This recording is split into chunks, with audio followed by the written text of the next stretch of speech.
এই জন্য রাসূল আকরাম সাল্লাল্লাহু আলাইহি ওয়াসাল্লাম সাহাবা আজমাইনদেরকে বললেন, সাহাবীরা সমস্ত কাজের শুরুতে তোমাদের বরকত যদি পাইতে হয় তাহলে বিসমিল্লাহ বলতে হবে।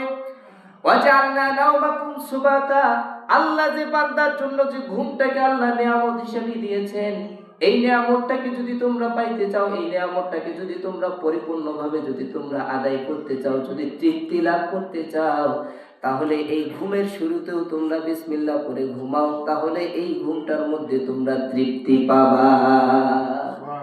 কি পাওয়া যাবে? তৃপ্তি পাওয়া যাবে। আমরা তো আমাদের সচরাচর এখন আমাদের অভ্যাস হয়ে গেছে যে আমরা ঘুমাই তো ঠিক, ঘুমানোর পূর্বে যদি মোবাইলটাকে আমরা না টিপি তাহলে আমাদের ঘুম ধরে না।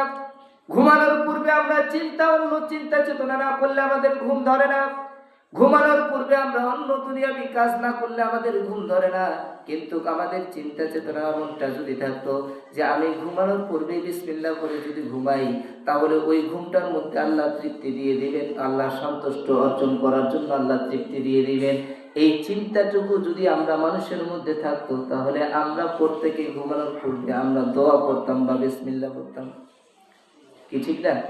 কিন্তু আমরা ঘুমানোর পূর্বে যত দুনিয়াবি কাজ আছে এই কাজগুলো আমরা করে থাকি, আমরা এই বিসমিল্লাহ বলা বা ঘুমানোর পূর্বে যে দোয়া করা, এই দোয়াটুকু আমরা করি না। আল্লাহুম্মা বিসমিকা আমুতু ওয়া আহইয়া, আমরা যে এই কথাটা বলবো যে আল্লাহ আপনার নামে আমরা মৃত্যুবরণ করলাম, আবার আপনার নামে আমরা জীবিত হব। আল্লাহুম্মা বিসমিকা আমুতু ওয়া আহইয়া, আমুতু অর্থ কি? আমি মৃত্যুবরণ করলাম, ওয়া আহইয়া, এবং আপনার নামে আমরা কি হব? জীবিত হব। এজন্য হাজিরিন রাসূল আকরাম সাল্লাল্লাহু আলাইহি ওয়াসাল্লাম তিনি বললেন, কোন ব্যক্তি যদি আল্লাহর নাম নিয়ে যদি ঘুমায়া পড়ে, কোন ব্যক্তি যদি দোয়া পড়ে যদি ওই ব্যক্তিটা ঘুমায়, আল্লাহর নবী সাল্লাল্লাহু আলাইহি ওয়াসাল্লাম হাদিস শরীফের মধ্যে বললেন, ওই মানুষটা যতক্ষণ পর্যন্ত ঘুমাবে, ওই মানুষটা ঘুম অবস্থায় যতক্ষণ পর্যন্ত থাকবে, আল্লাহর ফেরেশতা তার ওই ঘুম অবস্থায় তার সওয়াব লিখিয়ে দেবে। তাহলে আমরা যতক্ষণে ঘুমাবো ততক্ষণে আমরা কি পাচ্ছি? সওয়াব পাচ্ছি। এজন্য ঘুমানোর পূর্বে যদি কোনো ব্যক্তি দোয়া পড়ে ঘুমন্ত অবস্থায়, যতক্ষণে ওই ব্যক্তিটা ঘুমন্ত থাকবে ওই ব্যক্তিটা সওয়াব পাইতে থাকবে।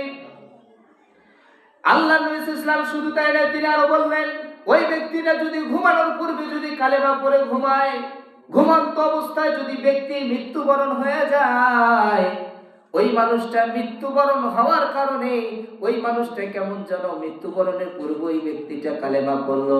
এই জন্য ঘুমানোর পূর্বে যদি কোনো ব্যক্তি কালেমা পড়ে ঘুমায়, কালেমা পড়ে ঘুমানোর পর ওই ঘুম অবস্থায় যদি মৃত্যুবরণ করে, ওই ব্যক্তিটা কালেমারত অবস্থায় সেই ব্যক্তি মৃত্যুবরণ হয়ে যায়।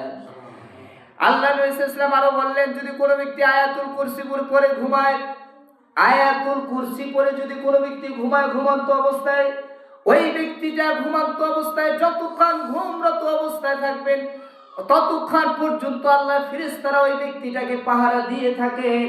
ওই ব্যক্তিটা যতক্ষণ পর্যন্ত ঘুমানো অবস্থায় থাকবে আল্লাহর ফেরেশতারা তাকে পাহারা দেবেন। কখনো কখনো ওই ব্যক্তিটা ঘুমন্ত অবস্থায় কখনো শয়তান তাকে ধোঁকা দিতে পারে না। কি দিতে পারে না? ধোঁকা দিতে পারে না। কারণ আয়াতুল কুরসি পড়ে যদি ঘুমানো হয়, আয়াতুল কুরসি পড়ে যদি ঘুমানো হয়, ওই ব্যক্তিকেই কখনো শয়তান ধোঁকা দিতে পারে